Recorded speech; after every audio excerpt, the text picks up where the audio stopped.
Kasihanilah kiranya kami ya Tuhan, dan ampunilah seluruhnya dosa-dosa kami. Amin. Boleh kuasa darahmu.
Seperti kabut diterbangkan angin, dan segala dosamu seperti awan yang tertiup.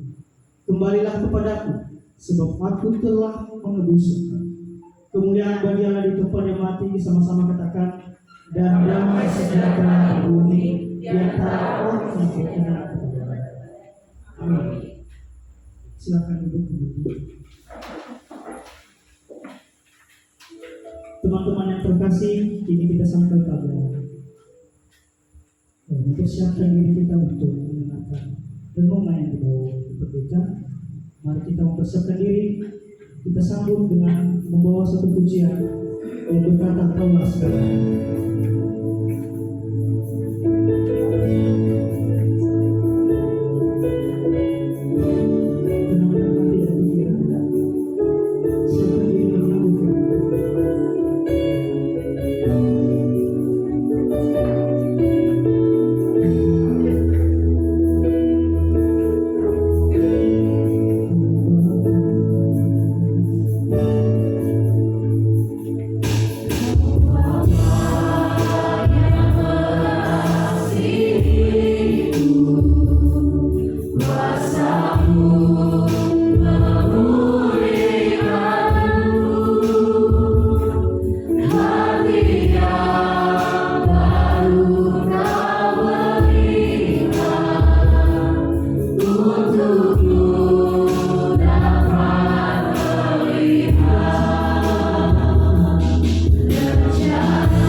bahwa Kaulah segalanya dalam kehidupan.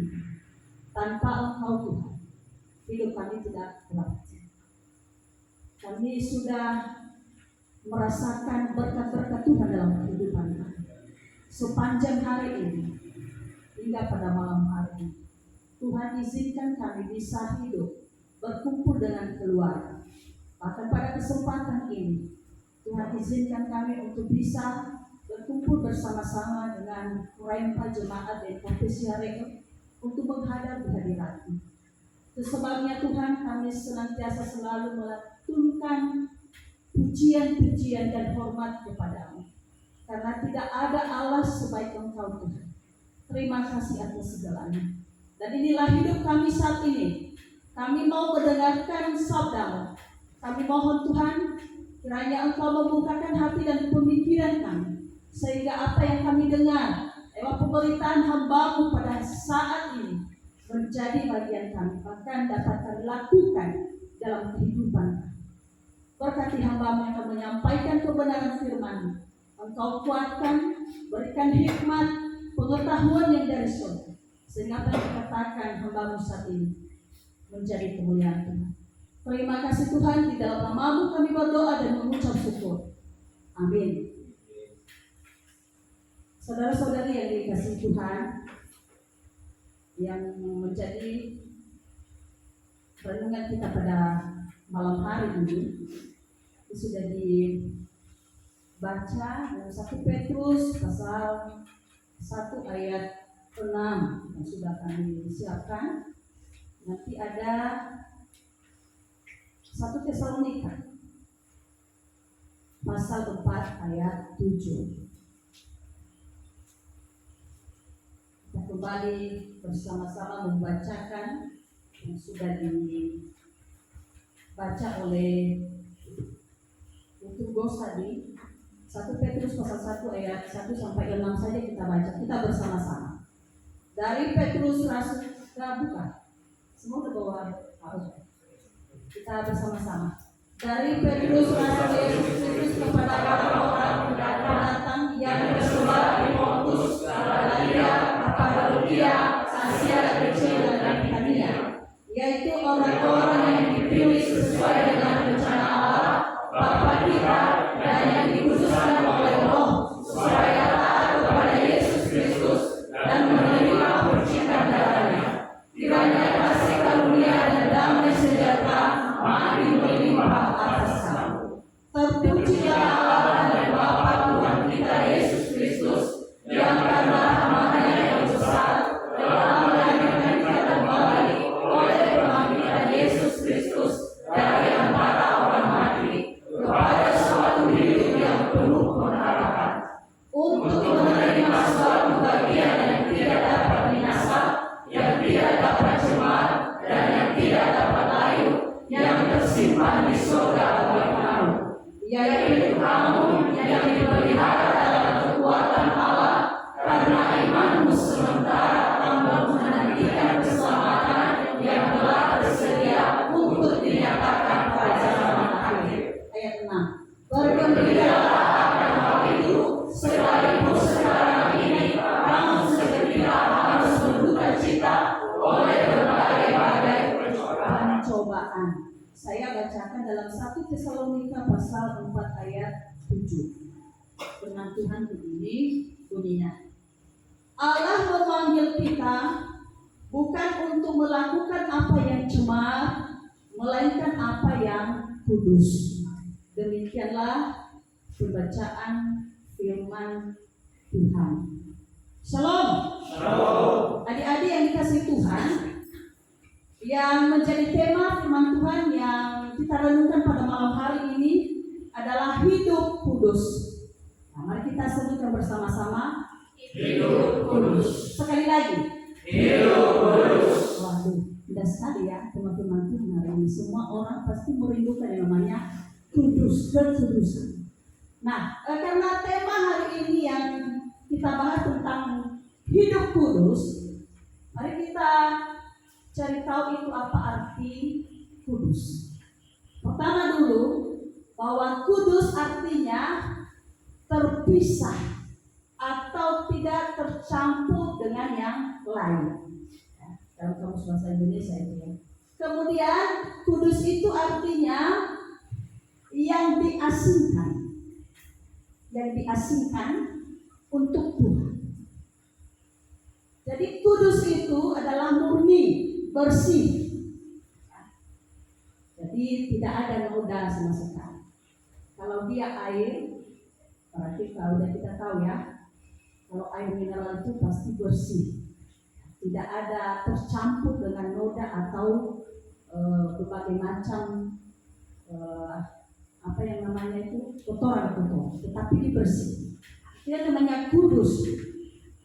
Lalu di mana kita diasingkan? Di mana kita dipisah?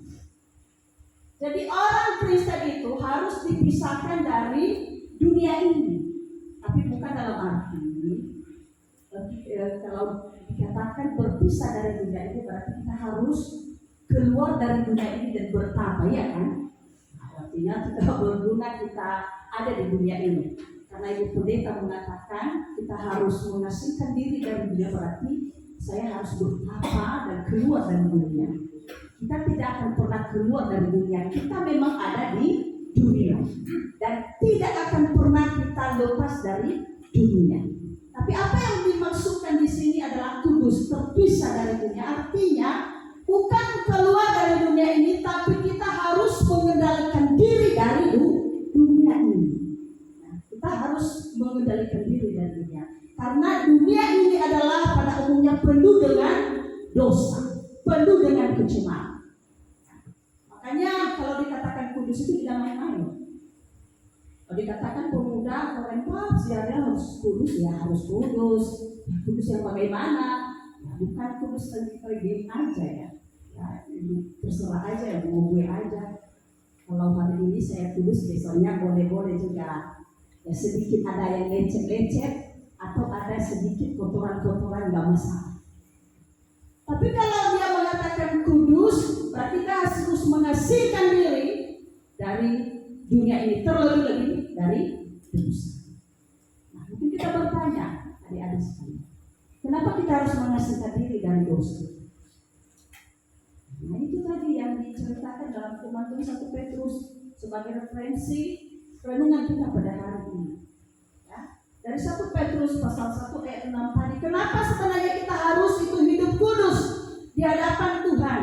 Karena hidup kita ini sudah dimurnikan oleh Tuhan. Karena hidup kita ini sudah dilahirkan kembali oleh Tuhan. Itu jelas tadi pada ayat pasal 1 ayat 3. Ya, di situ dikatakan terpujilah Allah dan Bapa Tuhan kita Yesus Kristus yang karena rahmat-Nya yang besar telah melahirkan kita kembali oleh kebangkitan Yesus Kristus dari antara orang mati kepada suatu hidup yang penuh pengharapan.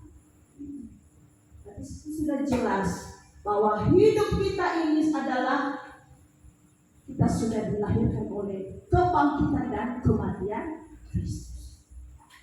Artinya Yesus sudah menghapus dosa kita. Tuhan sudah membayar harga dosa kita. Tetapi bagaimana Tuhan membayar harganya? Nah, dalam 1 Petrus pasal 1 ayat 18 sampai 19 dikatakan bukan dengan emas dan perak. Tetapi apa? Menurut adik-adik apa? Apa yang dilakukan, yang diberikan Yesus untuk menebus dosa kita kalau bukan emas dan permata? Tetapi darah anak domba yang tidak bercacat. Itu sebabnya kenapa kita harus kudus. Yang kedua, kenapa kita semua anak-anak rempah ini, pemuda-pemuda ini harus menguduskan diri dari dosa. Karena hidup kita ini adalah miliknya Tuhan, bukan milikmu, bukan milik bapakmu, bukan juga milik suamimu.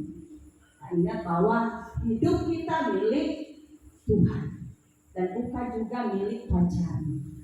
Karena semua tidak ada yang bersuami. Saya juga mohon maaf karena sedikit tadi terlanjur mengatakan suami, padahal adik-adik Korempa belum berkeluarga. Ya, tapi mudah-mudahan ke depan ini ada yang mau ya.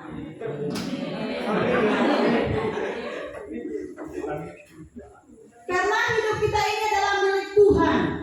Kalau kita baca dalam Yohanes 1 Yohanes pasal 17 ayat 6. Apa dikatakan di situ? Ada yang sudah bawa Alkitab? Yohanes pasal 17 ayat 6. Silakan baca. Tidak ada baca.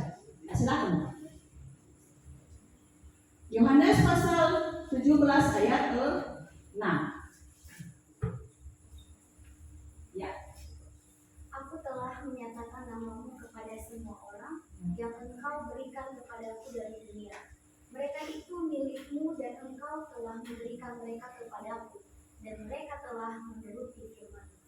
Ya. Kenapa sebenarnya kita harus hidup kudus di hadapan Tuhan? Karena hidup kita milik Allah. Tuhan sudah memberikan kita itu kepada Yesus. Dan Yesus itu sekarang yang menjadi pemimpin yang melindungi kehidupan kita. Makanya kita harus hidup kudus di hadapan Tuhan. Dan terakhir kenapa kita harus hidup kudus di hadapan Tuhan adalah karena Allah itu adalah kudus. Karena dari dulunya, dari senanya Allah itu memang kudus. Dia suci. Dia tidak pernah berbuat dosa. Ya. Kalau kita baca nanti pada 1 Petrus pasal 1 ayat 16, situ tadi dikatakan, kuduslah kamu sebab aku kudus. Makanya saya dan adik-adik Korempa, pemuda-pemuda Kristen harus kudus di hadapan Tuhan. Sebab Allah yang kamu sembah itu adalah Allah yang kudus. Karena meskipun kamu beribadah saat ini, kalau hatimu tidak kudus, hidupmu tidak kudus, matamu tidak kudus, semua gerak-gerikmu tidak kudus, maka sia-sia kita saat ini mengikuti ibadah. Sia-sia. Karena yang kita sembah saat ini adalah Allah yang kudus, dan hanya Dia yang kudus. Jadi bagaimana kita menyembah Allah yang kudus itu harus dengan kekudusan. Jiwa yang hancur, jiwa yang sudah luput dari dosa, yang benar-benar sudah disucikan, sehingga apapun nanti juga yang kita minta, apapun pujian kita, maka Tuhan berkenan. Makanya doa-doa orang percaya itu bisa didengar Tuhan. Karena kenapa? Karena hidupnya suci. Ada nama ngado, pastikan dulu apakah ya gua ada yang mau Eva bodoh keluar. Kan asal kita berdoa saja sama Tuhan. Pastikan hidupmu kudus. Jangan asalkan kamu memuji Tuhan saat ini, meskipun suaramu bagus seperti Agnes Monica misalnya. Tapi kalau hatimu tidak baik, maka sia-sia pujian. Tidak akan berkenan kepada Tuhan. Itulah sebabnya kita harus kudus di hadapan. Makanya adik-adik yang dikasih Tuhan, jika dunia ini mempengaruhi hidup kamu, ya, dari berbuat dosa, dari hal-hal yang negatif, hal-hal yang buruk, waspada, jangan pernah terpengaruh. Ya. Jika dunia misalnya berselingkuh, pastikan kamu jangan berselingkuh. Maksud saya bukan berselingkuh, saya pastikan bahwa adik-adik kami bukan tujuan utamanya dulu pacaran ya. Tapi kadang-kadang kita juga bisa berselingkuh dengan ya hal-hal yang negatif dan sebagainya. Kemudian jika dunia ini tidak menentu, maka seorang Korempa itu harus pasti jalannya, harus tentu jalannya. Jangan diombang-ambingkan. Jika dunia ini membenci kamu, maka apa yang kamu lakukan? Kamu juga membenci? Tidak, tapi kamu mengasihi. Jika dunia ini mencela kamu, jika dunia ini iri kepadamu, apakah kamu tawar hati?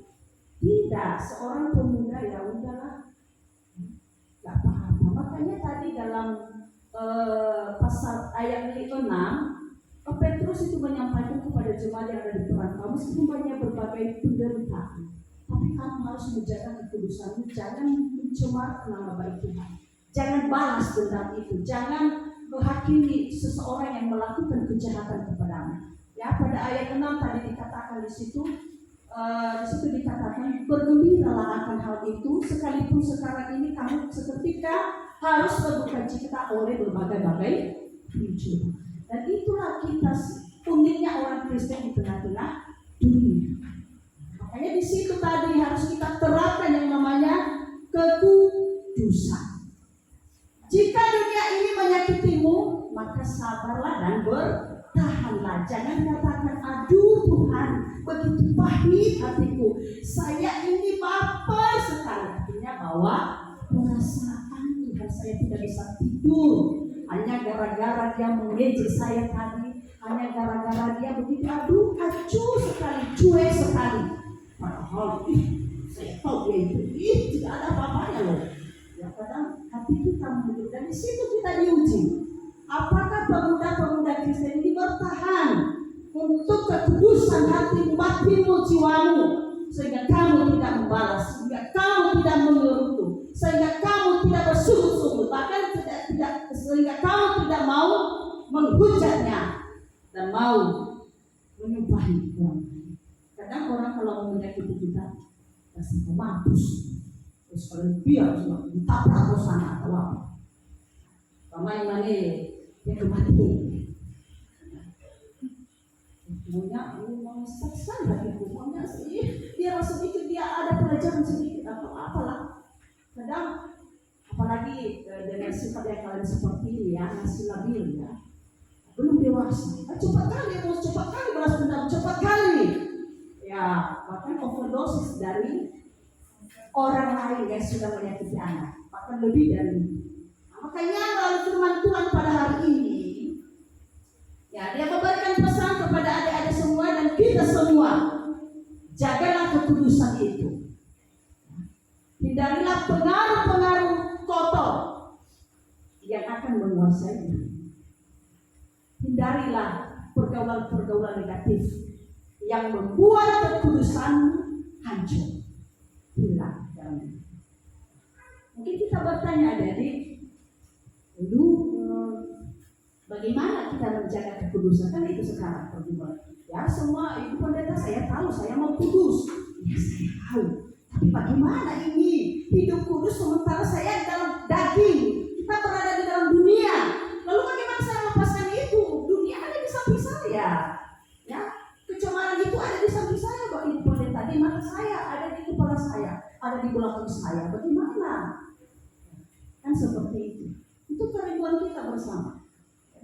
Bagaimana supaya kita bisa menjaga kekudusan itu?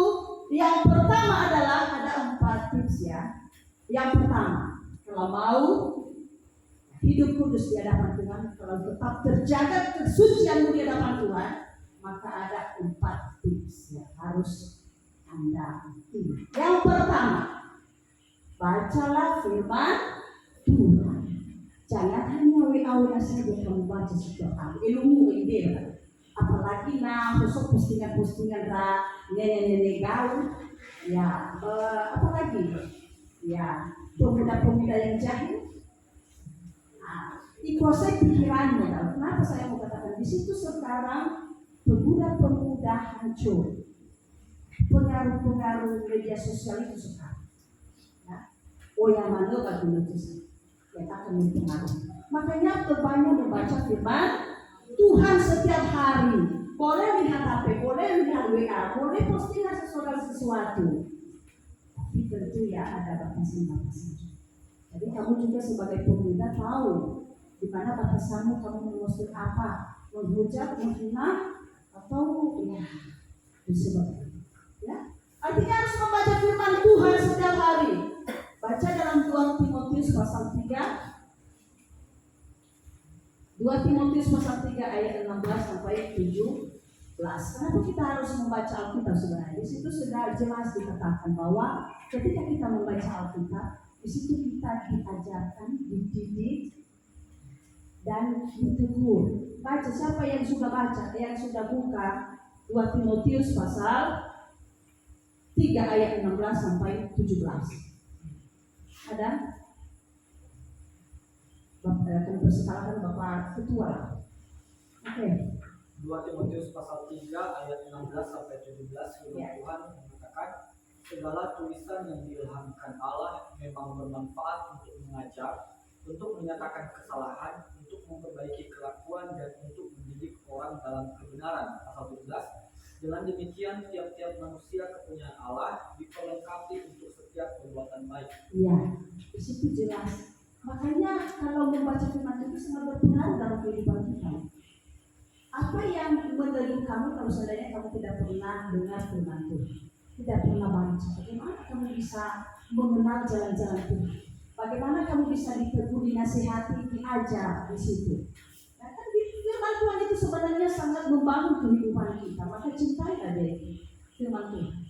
Ya, tidak susah sekarang membaca firman Tuhan. Ada di HP kita, di Google sekarang. Panggil aja firman Tuhan. Ya, saat itu meskipun kamu saat belajar, di saat kerja, ingat firman Tuhan. Karena itu penguatan kita. Itu juga yang menunjukkan jalan, yang membimbing kita. Akan dikatakan di sini tadi untuk memperbaiki kelakuan dan untuk mendidik kita pada kudus.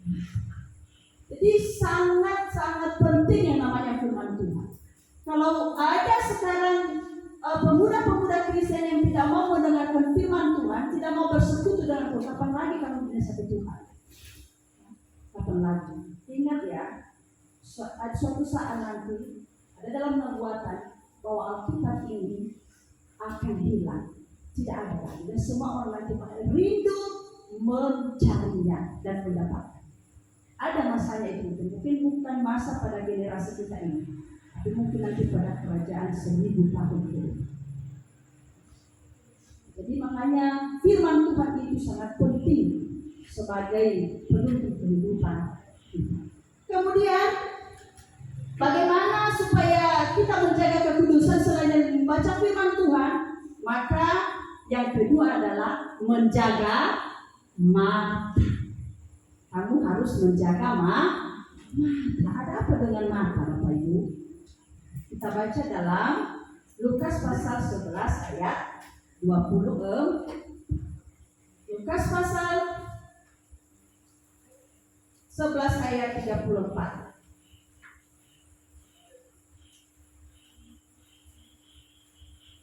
Ada yang sudah dapat? Ada. Silakan baca. Lukas pasal 11 ayat 34. Matamu adalah pelita tubuhmu. Jika matamu baik, teranglah seluruh tubuhmu. Tapi jika matamu jahat, teranglah tubuhmu. Ternyata untuk menjaga kekudusan itu juga terletak pada mata. Memang benar. Sebenarnya ada 4 fungsi mata. Yang pertama mata, ya. Mata sebagai pelihat. Kita bisa melihat apa saja. Kita bisa melihat cewek cantik, melihat cowok ganteng, bisa melihat ya harta orang banyak, ya. Kita bisa melihat aksesoris bagus, ya kan? Nah, ini hanya karena mata ini, mata. Kita bisa melihat baju-baju online, baju-baju premium. Ini mata. Tidak, jangan salah. Hanya karena mata bisa melakukan dosa. Ya. Agora me ila bagas de baru sebagai ba Facebook, lalu kifenya itado. Tapi itu tadi hanya karena hanya karena melihat itu ada seperti itu. Ya, karena dia mau melihat gaya-gayaan orang lain, ya udah begitu necis, sudah begitu yadu, hai, luar biasa. Lalu dia juga maunya seperti itu. Semua orang mengingini yang baik, semua orang merindukan, tapi hati-hati. Di sini kita diuji. Ya. Matamu diuji di situ. Apa kamu bisa tahan? Hatimu bisa tahan atau tidak? Untuk melihat. Jadi mata ini harus dijaga kekudusannya. Mata bukan untuk mengintip laki-laki. Ya, ada yang mengintip laki-laki di sini. Siapa ada? Tidak ya, jujur saja. Mungkin waktu kecil tidak ada ya. Mata. Jadi kalau mata ini tidak kudus, pasti dia buat begitu. Ya. Kemudian fungsi mata itu adalah jadi mata. Yang salah. Ada yang mata-mata orang di sini? Ada? Siapa? Baik.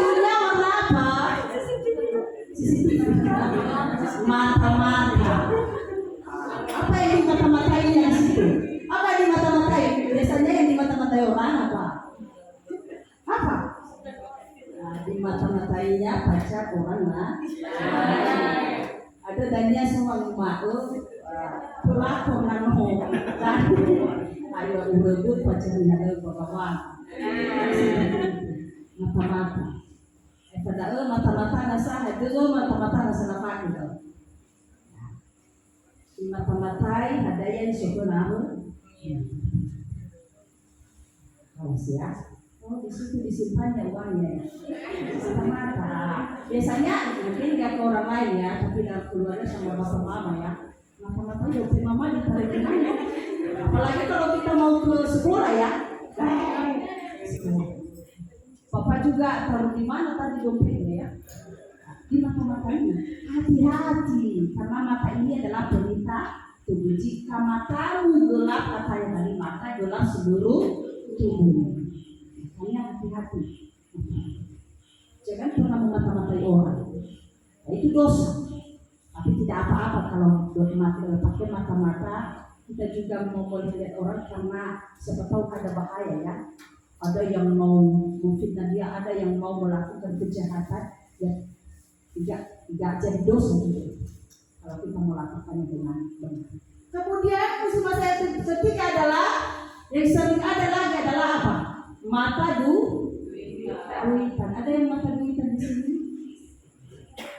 Ya. Mata duitan, materialis. Jaga karena hidup sekuler sekarang ya. Ingat ya, dunia sekarang luar biasa. Kemewahan dunia sekarang luar biasa. Ya, hati-hati. Ada banyak anak-anak muda yang hancur. Seperti yang saya katakan tadi, dia mau menyamakan dirinya dengan orang lain karena dia juga dari keluarga yang pas-pasan, yang sederhana. Maka untuk mendapatkan apa yang dipunyai temannya, dia bisa menjual diri. Pacaran sama cukong. Nah, siapa cukong itu? Para kakek-kakek, om-om. Hati-hati. Anak perempuan jangan begitu ya. Kalau begitu juga anak laki-laki. Nah, ada sekarang ibu-ibu yang mau bayar anak pemuda loh. Hati-hati. Anak pemuda juga mau karena mata duitan ya. Gak apa-apa kalau ibu pun gak masalah deh. Yang penting duitnya semua. Hati-hati. Dan itu yang terjadi sekarang. Ya itu yang terjadi sekarang di lingkungan sekitar kota ada itu. Dan apalagi kalau di seberang udah lupa gitu. Bukan lagi bukan lagi asing, tapi udah biasa seperti itu. Ya. Hati-hati. Makanya jangan mata duitan. Boleh suka mengagumi duit, tapi jangan sampai mata duitan. Karena kalau mata duitan segala cara akan dilakukan, meskipun itu dosa, meskipun itu tidak halal.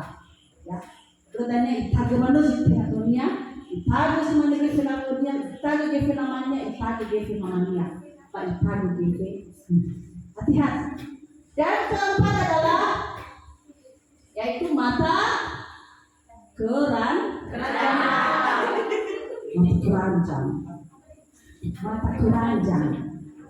Biasa dulu pada zaman kami sering dikatakan orang itu mata keranjang. Mata keranjang artinya itu hanya kiasan saja, tapi dia ini memang semua orang pada dia sukai. Maka ganti panjang. Matanya ada di mana? Semua. Di kamar ada matanya di situ. Di CCTV ada matanya di situ. Semuanya. Ya. Nah, hati-hati saudara. Ya, karena ini salah satu yang menjaga kekudusan kita ini adalah mata ini. Dan disitulah timbul dosa karena penglihatan ini. Udah tahu cewek seksi, Tuhan hanya masuk.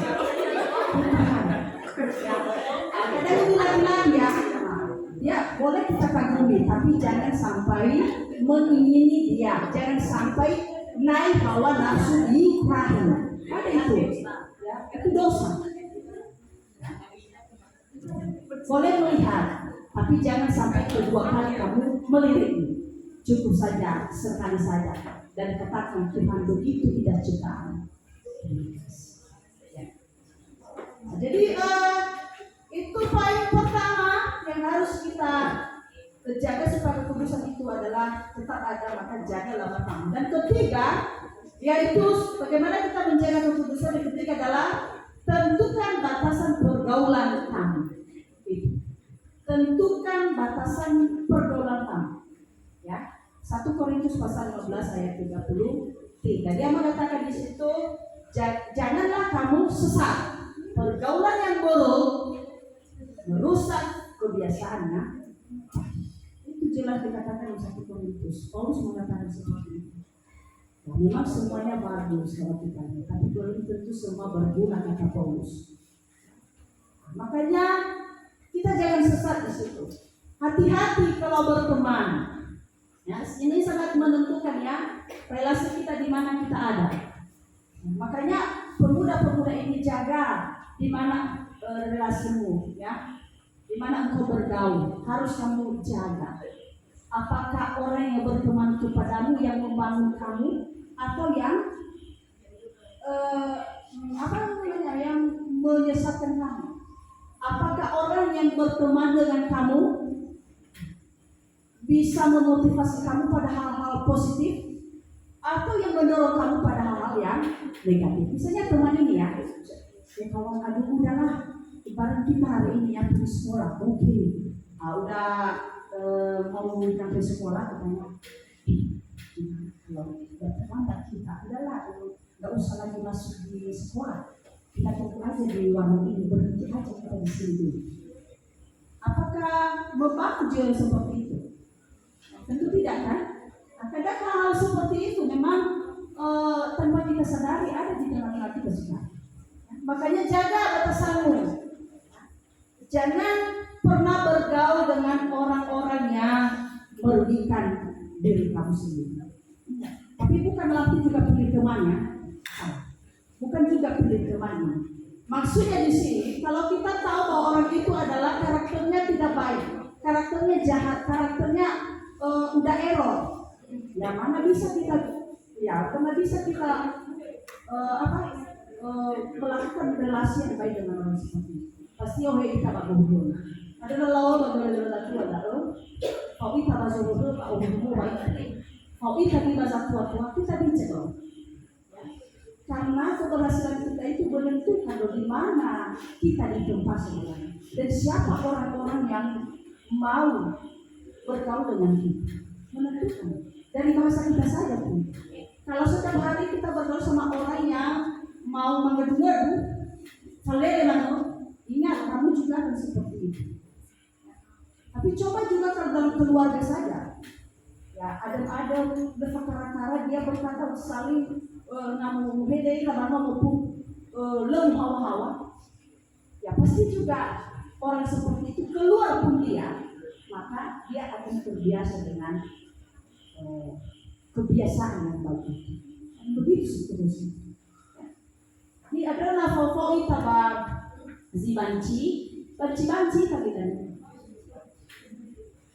nafoi tagoy bazanago menaga. Hewa yang lawa ke daranago, tapi pandangan orang mereka mengatakan di zaman ada favorit, padahal kita belum ya melakukan. Nah, lihat seperti itu.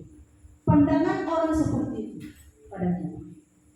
Bagi bangun modal mau bilang mana baca namanya favorit, padahal dia itu memang benar kata firman Tuhan itu bahwa kebiasaan yang buruk itu akan merusak kebiasaannya. Makanya jaga pergaulannya. Jangan terpengaruh dengan hal-hal yang merugikan dirimu sendiri. Tapi bergaulah dengan orang yang membangun, yang optimis, tidak mudah menyerah. Kemudian yang keempat, bagaimana kita menjaga kekudusan itu adalah yang keempat adalah sadar diri siapa diri kita. 1 Korintus pasal 6 ayat 20.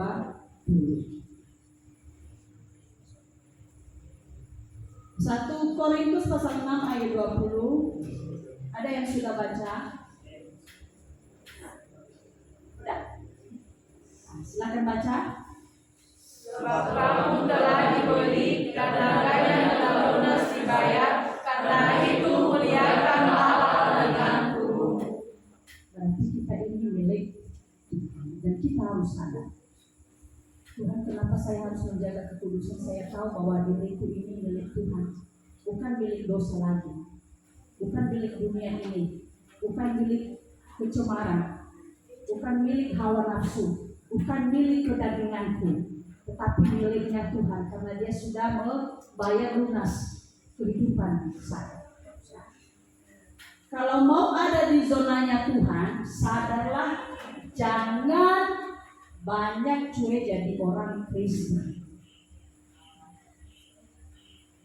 Kalau mau tetap berada pada zonanya Tuhan, maka pastikanlah bahwa hidupmu itu benar-benar untuk Tuhan.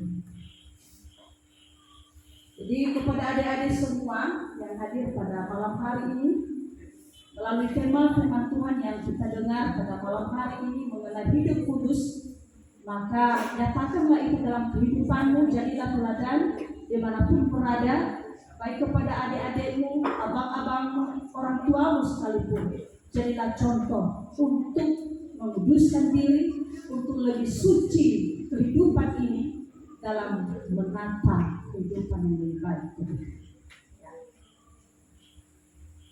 Mari kita berdoa.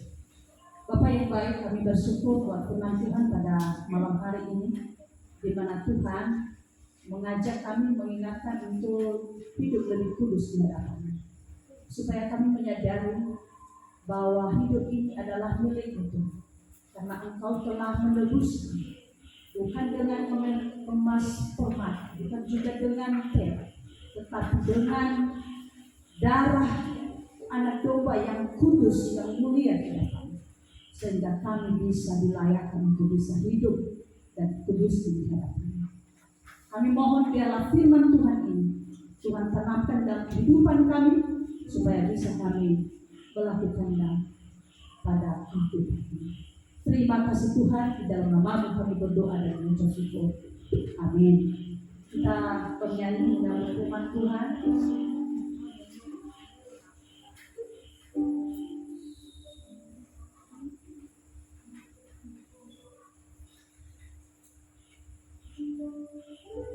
Kalau ku hidup bagimu.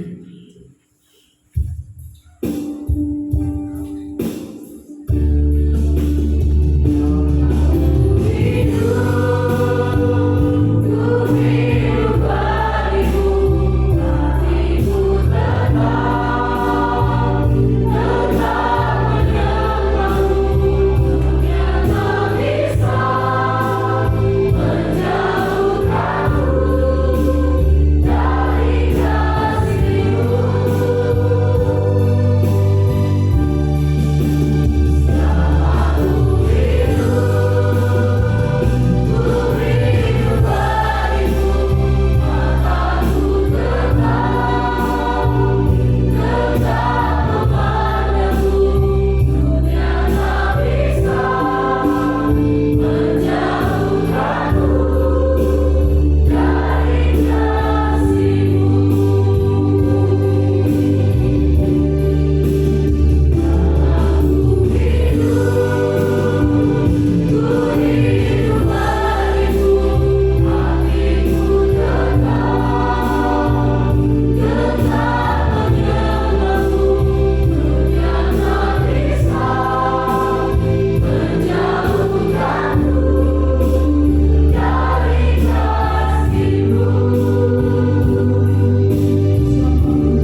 hidup kudus. Semoga apa yang sudah diberitakan kepada kita tertanam di dalam hati kita masing-masing, kita dapat menjalani.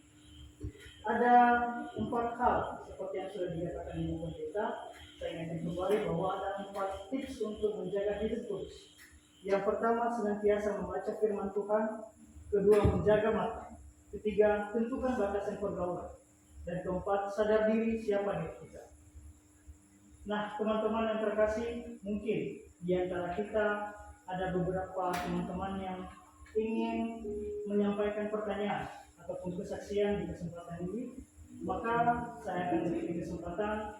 Termin pertama kita mulai dari 2 orang. Saya beri kesempatan siapa teman-teman yang punya pertanyaan. Nanti setelah termin ini langsung dijawab oleh silakan teman-teman.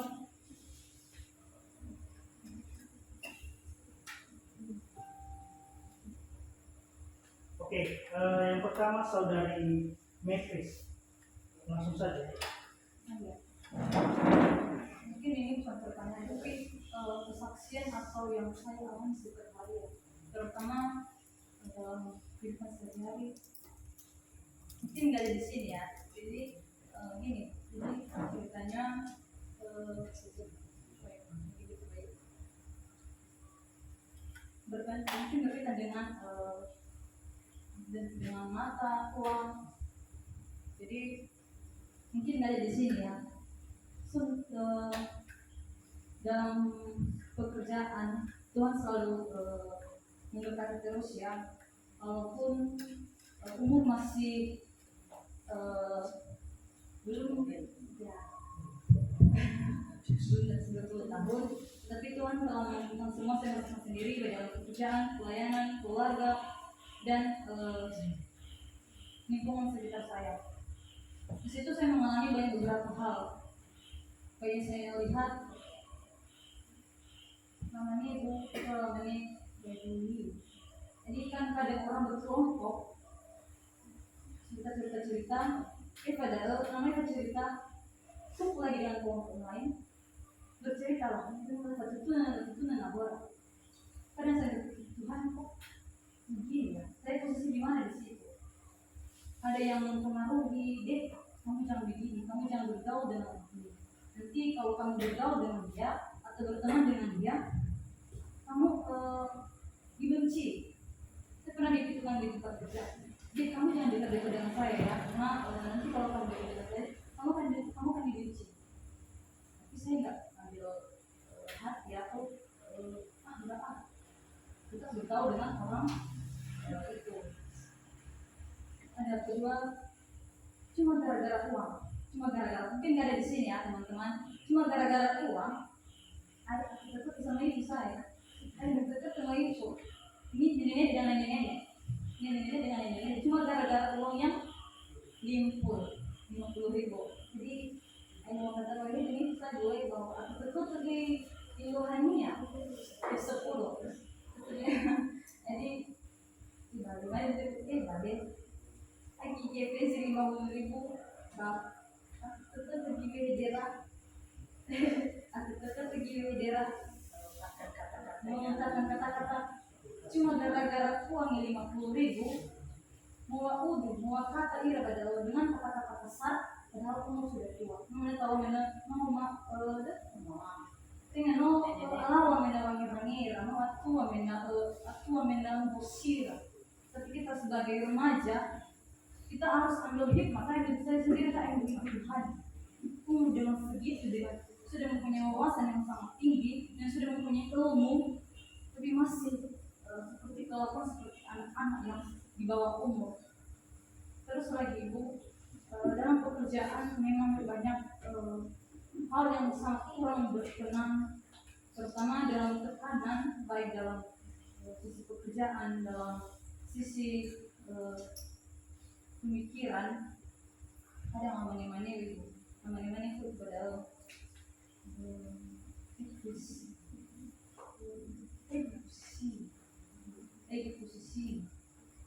ya karena rata-rata di situ ya, cuma saya paling muda umurnya, bergaul dengan orang-orang yang berwawasan ilmu tinggi dan sudah berpendidikan tinggi. Jadi di situ saya bisa ambil hikmah, saya ambil sedikit apa ya Bu, positifnya. Jadi saya di sini saya mempertanyakan di mana posisi saya di situ. Posisi saya di situ di mana sih? Orang menurut saya, please kamu jangan gini-gini ya, kamu jangan dekat-dekat dengan orang gini.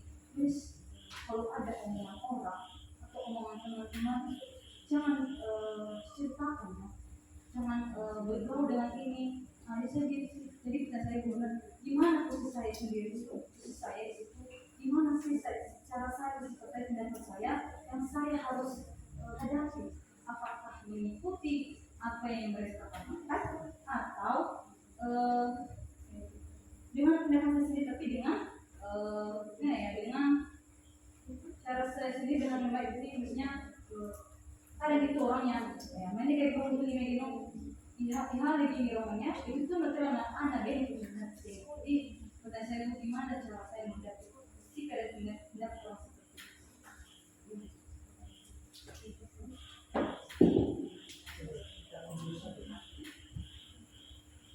Baik, demikian kesaksian sekaligus pertanyaan dari saudara Beatrice. Sekaligus saja nanti satu orang lagi yang ingin bertanya untuk termin pertama. Nanti kita lanjutkan itu. Dan kepada kedua dipersilakan. Baik, terima kasih kesempatan ini kepada kami. Yang mungkin sudah jelas ya dipaparkan oleh pendeta tentang bagaimana cara kita sebagai anak muda bisa hidup kudus tadi. Salah satunya adalah membaca firman Tuhan ya. Saya juga merasakan ada perubahan dalam diri saya ketika saya benar membaca firman Tuhan ya. Saya sudah sharing ke teman-teman setiap malam atau setiap pagi itu saya satu pasal setiap hari ya. Namun keterbatasan saya secara pribadi itu, manusia itu tidak akan pernah mengingat jangka waktunya itu. Bisa saja nanti baca sekarang misalnya seperti ini, saat sekarang ini kita ingat, wah tergugah hatinya. Tapi seminggu kemudian, jangan tunggu seminggu lah, 2 hari kemudian akan lupa. Itu satu ya, walaupun karena satu pasal dalam Polypopera itu pasti beda pembahasannya dan beda pembahasannya. Itu satu. Kedua, kami sebagai pemimpin di Komisi Remaja dan Pemuda sebenarnya berusaha mencari cara bagaimana anak-anak Korepa ini bisa hidup kudus melalui satu tadi, yaitu saya rindu ada di kami di sini bisa membaca firman Tuhan setiap hari. Ya, saya nggak bilang setiap saat, karena kalau setiap saat kayak berupa PR gitu ya. Nah, setiap hari lah istilahnya, setiap malam satu pasal gitu kan. Oke, terbatas ketika saya memberikan contoh. Oke, saya sudah, tapi efeknya ke Korepa itu, ke anak-anak kecil seperti ini yang masih butuh bimbingan itu masih sangat tidak kena ya Bu ya, tidak mengena. Selain kalau ibu bisa mengatakan seperti itu kepada bapak-bapak atau ibu-ibu, udah langsung ngerti, gitu kan, langsung ngerti. Oh ini. Tetapi ada di kita ini ya usianya masih muda ya. Nah, untuk menerapkan kebiasaan habit yang baik itu bagaimana? Karena membaca firman Tuhan, oke, kita bisa tahu, kita bisa mengatakan hidup kudus, baca firman Tuhan. Tetapi mempertahankan kebiasaan itu yang kami butuhkan di umur kami yang seperti ini. Karena sangat-sangat rentan. Ada anak-anak yang selama saya banyak pengalaman, ada teman-teman saya yang masih muda, memang rajin baca firman Tuhan. Akibatnya dia itu terlalu fanatik dan di mana-mana bahasa agama terus. Dan ketika dia berada di lingkungan yang berbeda agama, dia akan berdebat mengenai masalah kerohanian. Nah, itu juga yang pengen saya ini hati-hati, kayak pedang yang bermata dua gitu. Kalau tidak menusuk kawan lawan, akan menusuk kamu sendiri. Jadi bagaimana menyesuaikan itu jika kami sebagai pemimpin di sini? Karena kami rasa untuk memberikan contoh yang baik mungkin belum 100% ya, karena mereka tidak langsung melihat.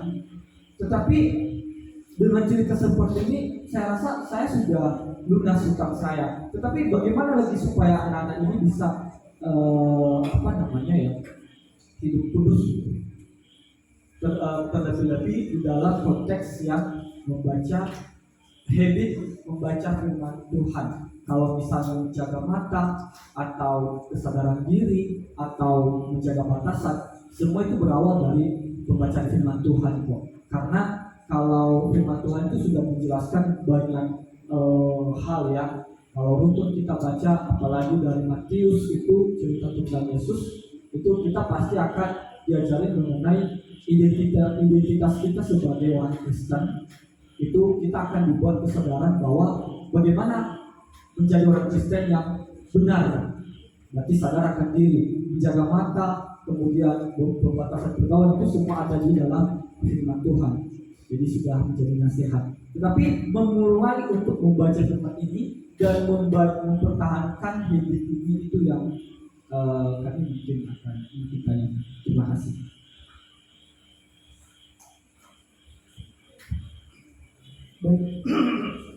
Baik, kami persilakan Ibu Pendeta. Oke, luar biasa kesaksian, pertanyaan juga dari Bapak Ketua. Tepuk tangan untuk mereka dulu. Oke, yang pertama tadi saya tidak mengulangi kesaksian Megris, tapi tadi ada pertanyaan dia ya. Di situ ada yang terjadi, tidak tempat kerjanya, ini yang sudah terjadi kehidupannya. Yang mengatakan tadi, Ibu, bagaimana menghadapi orang seperti itu? Kalau seandainya dia mau menegur saya, dia mengatakan, aku jangan bergaul dengan orang seperti itu. Bagaimana saya menghadapi orang seperti itu? Sementara juga yang bersama dengan saya itu yang tempat teman kerja di sana juga ya, memang seharusnya saya juga bagaimana bergaul dengan mereka di sana. Jadi saya mau mengatakan kepada Megris, atas dasar apa dulu orang itu ya? Atas dasar apa orang itu dulu menegur kamu seperti itu? Pada apa? Apakah bukan karena ada unsur dendam? Kan ada seperti itu. Ada unsur dendam sama orang itu, atau ada kebenciannya, atau memang fatal juga orang yang kita gauli itu ya. Saya mungkin perbuatannya tidak bagus ya, bisa saja. Nah, makanya saya tanya juga sama Megris, itu tergantung. Kalau memang dia menegur kamu misalnya, karena dia tahu bahwa sifat orang bapak itu, ibu itu tidak baik, ya Judas atau mungkin nggak bagus karakternya, mau mengadu domba orang, ya mungkin itu dasarnya juga ya dia menegur kamu. Kalau memang hal seperti itu yang terjadi ya boleh-boleh juga si Megris mendengar dan harus menimbang lagi ada apa sebenarnya, mendengar teguran-teguran yang seperti itu. Tetapi kalau dasarnya tadi seperti yang Ibu katakan, kalau ada sesuatu hal karena ada sentimen pribadi dengan orang itu, ya nggak boleh juga begitu ya, Megris nggak boleh juga ikut yang seperti itu. Kalau memang mereka udah bermusuhan, ada dendam, ada kebencian, ya kamu juga jangan mengikuti seperti itu, karena kamu bukan ada masalah sama orang itu, tetapi dia. Nah, jadi saya mau mengatakan bahwa tidak salah memang kalau kamu mengambil sikap, kalau memang orang itu benar ya dengan tegurannya, oke, baiknya kamu ikuti, tidak masalah. Tetapi kalau memang ada maksud tertentu ya kamu juga harus benar-benar bersifat di situ ya, harus ada hikmat ya, mana yang lebih baik. Kemudian mengenai pertanyaan daripada Pak Ketua tadi mengenai tema kita hidup kudus. Lalu Bapak Ketua mengatakan, ya Bu, bagaimana supaya kita bisa mempertahankan ya hidup kudus Kudus yang sudah disampaikan oleh Bu Pendeta tadi. Ada 4 tips tadi.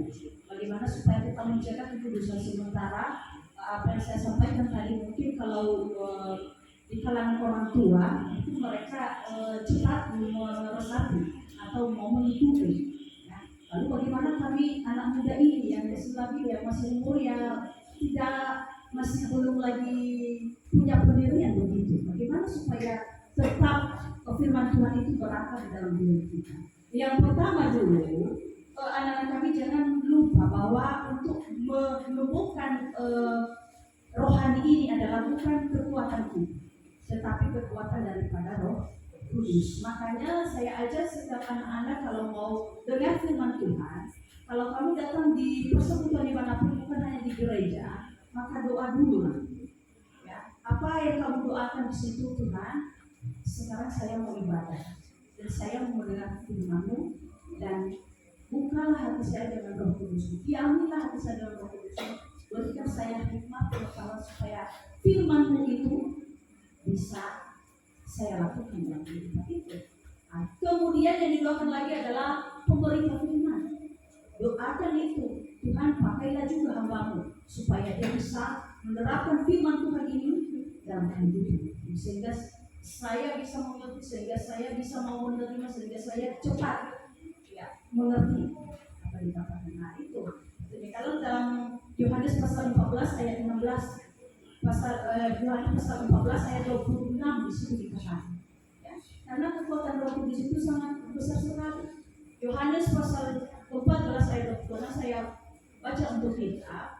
Dikatakan, tetapi penghibur, maksudnya di sini adalah Roh Kudus, tetapi penghibur yaitu Roh Kudus yang akan diutus oleh Bapa dalam nama-Ku. Dialah yang akan mengajarkan segala sesuatu kepadamu dan akan mengingatkan kamu akan semua yang telah Kukatakan kepadamu. Memang, aturan diomong lagi. Bagaimana kita bisa mengerti firman Tuhan itu semua? Bagaimana bisa menangkap kemudian di otak ini padahal banyak sekali.